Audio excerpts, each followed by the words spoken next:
Hello दोस्तों, short hand house Tikamgarh के YouTube channel पर मैं अंकित चौरसिया आप सभी का स्वागत करता हूं। दोस्तों, आज का हमारा डिक्टेशन 400 शब्दों का है, जो कि ओपी शुक्ला बुक से लिया गया है। वीडियो के अंत में प्लीज़ डिक्टेशन को लाइक करें, कमेंट करें और शेयर करना ना भूलें। तो डिक्टेशन शुरू करते हैं 5 सेकंड बाद। स्टार्ट। अध्यक्ष महोदय, मैं आज ऐसे विषय पर बोलने जा रहा हूं जो देश के सामने एक बहुत बड़ी समस्या बनी हुई है। आजकल कृषि पर बहस चल रही है। मैं इस बहस को बहुत ध्यान से सुन रहा हूं।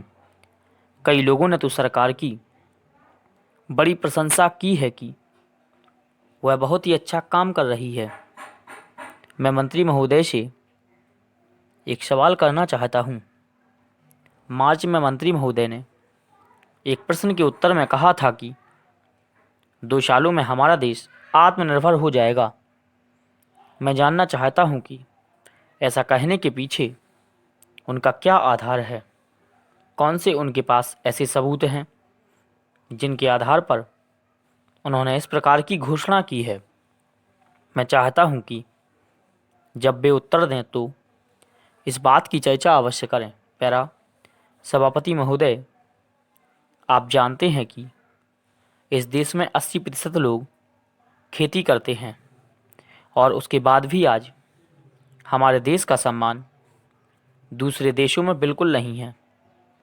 आज हम दूसरे देशों में भिखारियों के नाम से पुकारे जाते हैं। अपने देश में जहां 80% लोग खेती करते हैं, हम भोजन के मामले में भी आत्मनिर्भर नहीं हुए हैं। इसके कुछ कारण हैं। जिस समय देश स्वतंत्र हुआ उसी समय से इस सरकार ने कुछ गलतियां की हैं, जिसका परिणाम यह हुआ है कि आज 30 साल के बाद भी हम आत्मनिर्भर नहीं हो सके हैं। इसका सबसे बड़ा कारण यह है कि हमारे देश में पहला स्थान खेती को ना देकर उद्योगों को दिया गया है। उद्योग हमारे देश के लोगों की जीविका का मुख्य साधन नहीं हो सकते हैं। भोजन की समस्या के हल के लिए जिन वस्तुओं की आवश्यकता है उसकी ओर हमें ध्यान देना चाहिए। सबसे पहले पानी की आवश्यकता है।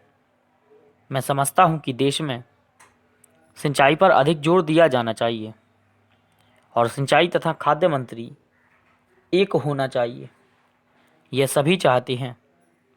पानी के बाद खेती के लिए खाद भी आवश्यक है। खाद का स्थान दूसरा हो सकता है।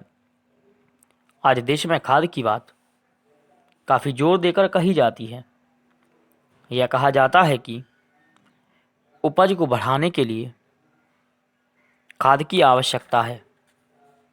बिना खाद के उपज बढ़ ही नहीं सकती है। किंतु खाद कहाँ तक उपज को बढ़ा सकेगी, यह भी सोचने की बात है।